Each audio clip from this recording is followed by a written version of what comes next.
Next question is question number 10th. If cost price of 11 shirts is equal to selling price of 10 shirts, find the percentage profit or loss. Okay, see what they are saying.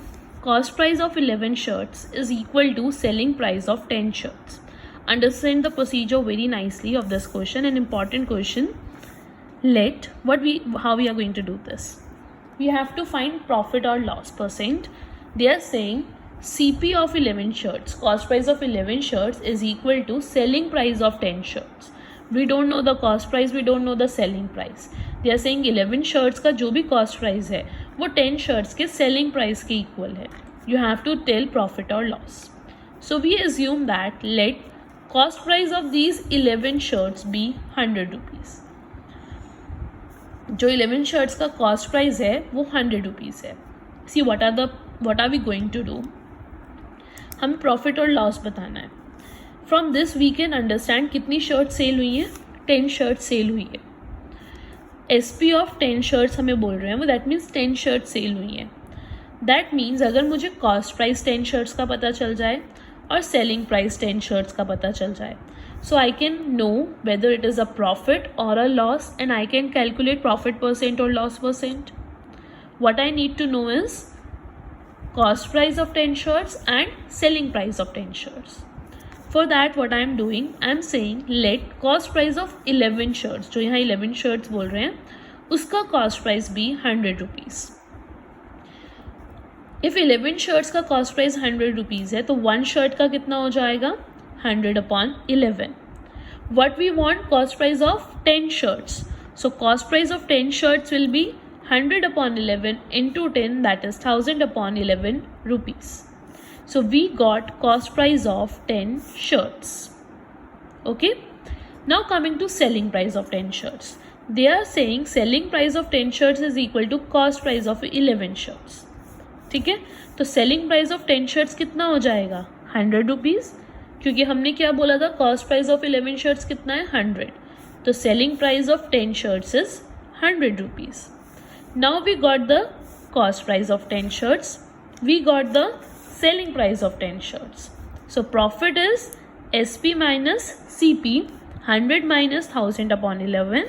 That is 100 upon 11 rupees is the profit. Obviously SP is greater than CP. ये 99 point something आएगा.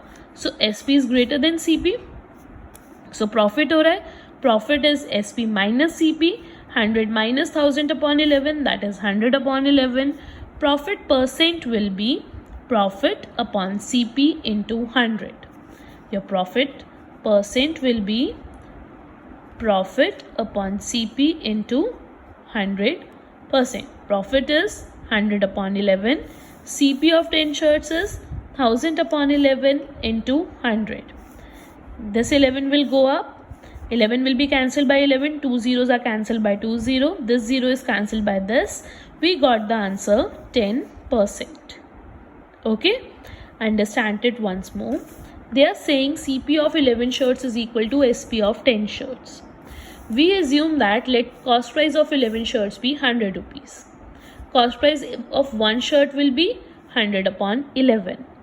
What is our main target to calculate cost price of 10 shirts and selling price of 10 shirts? हमारे पास यहाँ क्या आया cost price of one shirt. तो हम यहाँ से क्या calculate करेंगे cost price of 10 shirts. That is 1000 upon 11 rupees. Now selling price of 10 shirts we want to have. We know that selling price of 10 shirts is equal to cost price of 11 shirts. That is 100 rupees. Now we got the CP, we got the SP, can calculate, we'll see SP is greater than CP, we'll calculate the profit and then the profit percent. This was your question number 10th, an important one. Remember, this is very important question. Now after this we'll come to question number 12th. Question number 12th is by selling 100 mangoes, a fruit sellers gain an SP of 20 mangoes. Find the gain percent. They are saying by selling 100 mangoes, if 100 mangoes are sold, 100 mangoes sold, अब इन 100 mangoes का जो profit है what is the profit of these 100 mangoes? That is equal to selling price of 20 mangoes. What does this mean? Suppose I said you कि आपने 10 rubber bands cell किए. You have sold 10 rubber band. Each rubber band was of 5 rupees. ठीक है, understand it. आपने क्या किया? 10 rubber bands cell किए. You have sold 10 rubber bands. Okay. Each one was for 5 rupees. हर एक 5 rupees का था. After selling this 10 rubber band, you got the profit. That is selling price of 2 rubber bands. Whatever the profit you have got, that is selling price of 2 rubber band. That means how much profit you have got? 2 into 5, 10 rupees profit. जो भी 2 rubber band का selling price था, एक का 5 था तो 2 का क्या था? 10 था. That is your profit. This is what the question is saying कि अगर 100 मैंगोज सोल्ड होते हैं तो जो भी प्रॉफिट है वो सेलिंग प्राइस है 20 मैंगोज का. तो अब अगर हमें प्रॉफिट निकालना है, so we should know what is the selling price of 20 mangoes. यहाँ पर आपको पता था कि 2 रबर बैंड 10 रुपीज़ में गए हैं, तो वो प्रॉफिट 10 रुपीज़ हो गया. तो if you have to calculate profit here, you need to know what is SP of 20 mangoes. तभी आप प्रॉफिट निकाल सकते हो. So we'll follow the procedure for this. Let us see what it is. First of all, कितने mango sold हुए? 100. तो profit क्या होगा? Gain is equal to SP of 100 mangoes minus CP of 100 mangoes.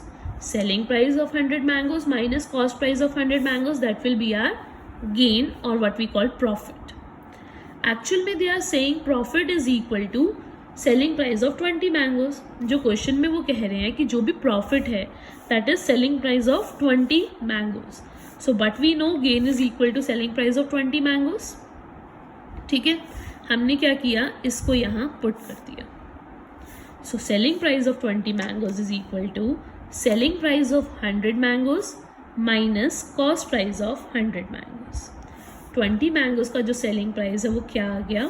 Selling price of 100 mangoes minus cost price of 100 mangoes. इस cost price को हम इधर ले गए, इस सेलिंग प्राइस को हम इधर ले आए. ये बन गया cost price of 100 mangoes is equal to selling price of 100 mangoes. ये इधर आके माइनस में हो जाएगा, minus selling price of 20 mangoes. 100 में से 20 मैंगोज का सेलिंग प्राइस, दोनों सेलिंग प्राइस हैं तो हम दोनों को माइनस कर देंगे. That will be selling price of 80 mangoes will be left. ठीक है, यहाँ तक दोबारा समझते हैं. गेन इज इक्वल टू, हमें गेन निकालना है. कितने मैंगो सेल किया हमने? 100. Gain is equal to SP of 100 mangoes minus CP of 100 mangoes. But हमें गेन गिवन कितना है? Gain is equal to SP of 20 mangoes. उसको हम यहाँ पुट करेंगे. That means SP of 20 mangoes is equal to SP of 100 mangoes minus CP of 100 mangoes. ना ये CP को इधर ले आते हैं, SP को एक साइड ले जाते हैं. This becomes CP of 100 mangoes is equal to SP of 100 mangoes minus SP of 20 mangoes. 100 में से 20 गए, कितने बचे? SP of 80 mangoes. दोनों SP हैं, दोनों मैंगोज के हैं, इसीलिए हम सब्ट्रैक्ट कर सकते हैं. Otherwise we cannot subtract it. Okay, so cost price of 100 mangoes is SP of 80 mangoes. अब ये कुछ ऐसे ही बन गया जैसे यहाँ तक cost price of 11 shirts is selling price of 10 shirts. ऐसे ही यहाँ बन गया cost price of 100 mangoes is selling price of 80 mangoes. Right, almost similar बन गया. तो इसके आगे का प्रोसीजर बिल्कुल वैसा होगा जैसे हमने प्रीवियस क्वेश्चन में किया था. Let CP of 100 mangoes be 100 rupees. CP of 1 mango will be 100 upon 100, that is 1 rupee. So CP of 80 mangoes will be 80 rupees. Same procedure. वहाँ पे भी मुझे क्या चाहिए था? 10 शर्ट सेल हो रही थी. 10 शर्ट्स का CP और SP चाहिए था. यहाँ सेलिंग प्राइस किसका है? 80 मैंगोज का आ गया. अब 100 से हम 80 पे पहुँच गए अब. So will calculate CP of 80 mangoes and SP of 80 mangoes. So CP of 80 mangoes is coming 80 rupees. SP of 80 mangoes कितना बन जाएगा? यही 100 रुपीज़ बन जाएगा, because that is equal to CP of 100 mangoes. So selling price we got, cost price we got, we can calculate the profit. SP minus CP, that is 20. And profit percent is profit upon CP into 100. CP कितना